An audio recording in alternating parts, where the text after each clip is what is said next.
Good evening, everybody. Daniel Sherman here. I told you previously I would make a video on the child support chart, the new one for shared parenting, and I'm going to go ahead and do that now. So, um, first, I want to talk about the old child support chart and the non custodial parent versus the shared parenting in the old chart. So, let's say for all these examples, because I'm going to give two examples, one in the old child support chart, and then the other example is going to be in the new child support chart. So, the old child support chart, let's assume there's no child care and there's no health insurance, and I'm going to get into that later. But right now, for these examples, we're going to, example one, I'm going to not talk about income, but I'm going to talk about total child support obligation and each parent's responsibility, because that's how the chart's calculated.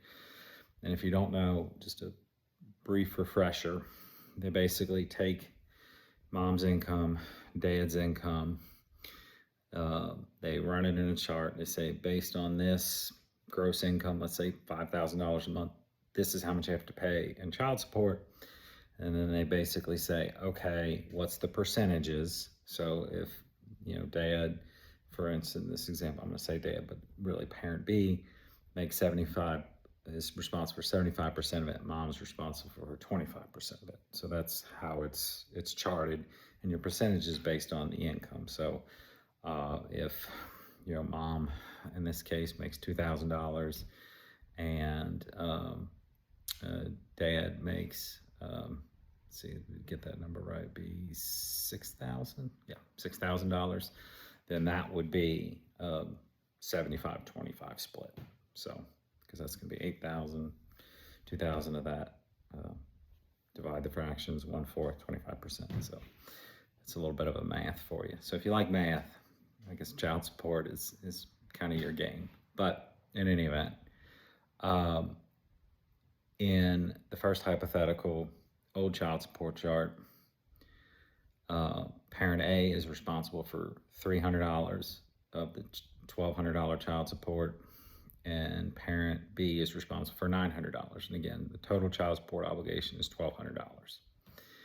In the custodial, non-custodial example, where the person was getting, less than shared parenting, was getting, weekends, guideline, first, third, fifth weekends, holidays, things like that, the full amount, the $900 that parent B is responsible for, has to pay that to parent A. Now, I can see, if you can't see the problem with that, let me explain it to you. The problem with that is perfectly okay if parent B is nowhere in the picture and is not providing any support of their own. So they're responsible for $900, pay $900 to parent A, get lost, don't take care of the kid, perfectly acceptable. But the problem is parent B is providing about 1/4 of the care. So they're not getting any credit for that. The courts could also rule that they pay a certain percentage of educational expenses, pay their portion of extracurricular activities, medical expenses, and things like that. So this is where you get, it becomes kind of unfair. And that was one of the main problems with the old child support chart, was that it just didn't take into consideration any time the parent, the non-custodial parent had with the child, or anything else that they spent, except for health insurance and child care, but we're not getting into that. So in that example, parent B pays to parent A the full $900. Now, in the old chart, if it was shared parenting, parent B would pay to parent A $600. You would take that $900 that parent B should pay, subtract what parent A should pay, $300, and you get $600, and that's what is paid. Okay. Now I'm going to run these through the shared parenting chart, and you're going to see the difference here. Now, let's just do another example. Um, let's say parent A, again, $1,200 is the total child support obligation. Parent A, responsible for $500 of the total child support obligation.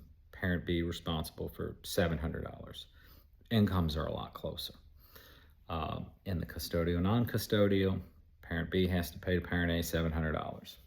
Doesn't get any credit for anything else except for child care and insurance if they pay.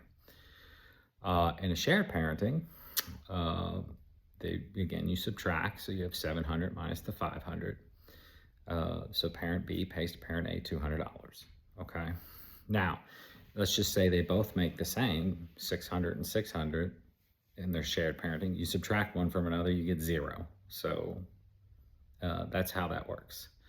And you'll see kind of why it's maybe not as fair, but it's a little bit more palpable when you have numbers like that. Now, when you get real issues, when that is if you've got like a $5,000 child support obligation, and parent B is responsible for 4,000 of it, and parent A is responsible for 1,000 of it, and then you get parent B paying, the 4,000 minus the 1,000, which is 3,000, and still's got to provide, his percentage of the support, and that's in a shared parenting because you're subtracting. So that's where it gets just like absolutely ridiculous when you have a real discrepancy in income. So I wanted to compare that, and then giving you those two examples.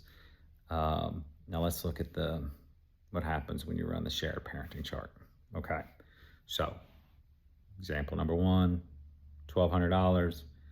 A responsible for 300, B responsible for 900. Again, no insurance, no child care. So what happens is you would take, let's say, a 50-50. And now the chart does adjust. You get certain percentage credits for how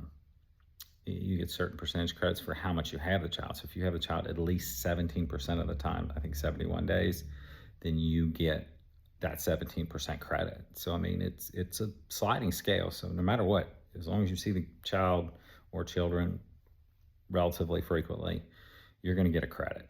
So first example, parent B is responsible for $900, and then they are entitled to, this is in shared parenting, a shared parenting credit.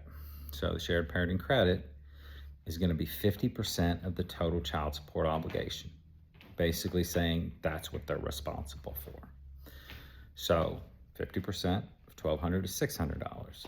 You're going to subtract the $600 from the $900. So parent B is going to pay that difference, which is $300, to the parent A.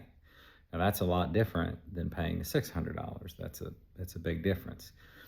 And basically, the way it is, the chart is designed to say, hey, look, we want both parents to provide the same amount of support, essentially. So if parent B is to provide half, we need parent A to provide half as well. So there's going to be some income change or some income distribution to get parent A up to that $600, but it's not going to be a completely, more of a one-sided affair. So you can see that, I mean, that's a big difference. Now let's do the 700 and 500 in shared parenting. So $1,200,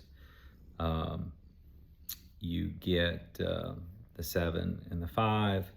So you're minus the 700 by the 600, you're going to get $100. So essentially, the shared parenting credit is worth twice as much as it was under the old chart. And that obviously, when we're talking $100 or so, it's not a huge difference. But let's just take my 4,000 and 1,000 example. So that person is going to get 4,000 and it's going to get a $2,500 credit. So as opposed to paying $3,000, they're only going to be paying $1,500. That is a huge, again, it's worth twice what the old child support chart is in shared parenting. And then if you have guideline, because you get a certain percentage, it's, worth even more than half of what it was before. So, I mean, you can, it really, it really kind of changes the game. Now, here's a couple other quirks with it, though. When it was initially passed, and there's been some changes to it, if parent A was on Medicaid, you didn't get the shared parenting credit. So it was like you were because there's no subtraction. It was like you were like a custodial and non-custodial parent. So, I mean, it's kind of unfair, if you want the truth, if parent A just goes out and says, well, I qualify for Medicaid. Now, they made some adjustments to that to make that really not, part of it, or make it discretionary in the judge. But it did say shall is what the initial statute said, and I had to use it a couple times. Another thing, even though I didn't talk about child care health insurance, if you get parent B, that's responsible for $700, the one that's responsible for $700, and parent A responsible for $500, and parent B is paying $500 in child support, or not child support, but health insurance. I'm sorry, my cat is just, she recently got fixed, so she's very needy right now. If you get enough health insurance credit, then parent A is going to be paying.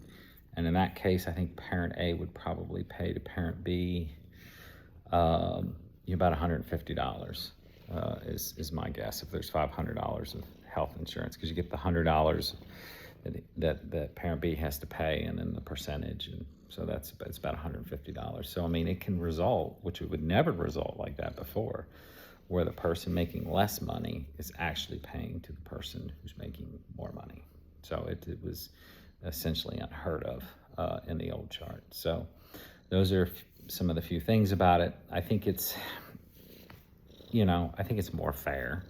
I don't know if it's 100% fair, but it's certainly, twice as, come on, kitty, twice as fair as twice as fair as the old one. So, I don't have a chart in front of me, so I'm not really showing you this. So I can do a lot of numbers in my head. So hopefully you guys kind of followed along. This is like the fourth time I'm making this video. I've had the kids walk in, and, my wife calling me saying she's sick. She's got COVID, so I'm not staying at her house tonight.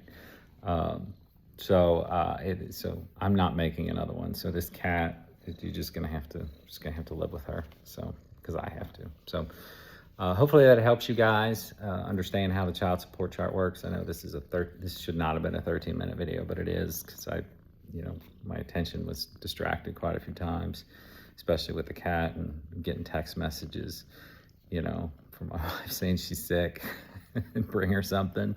So, if you all have any questions, comment down below. You know how to get a hold of me. And if you have any domestic issues you need me to address, I'd be happy to address them. And you can always call my office, set up an appointment. All right, take care, you all.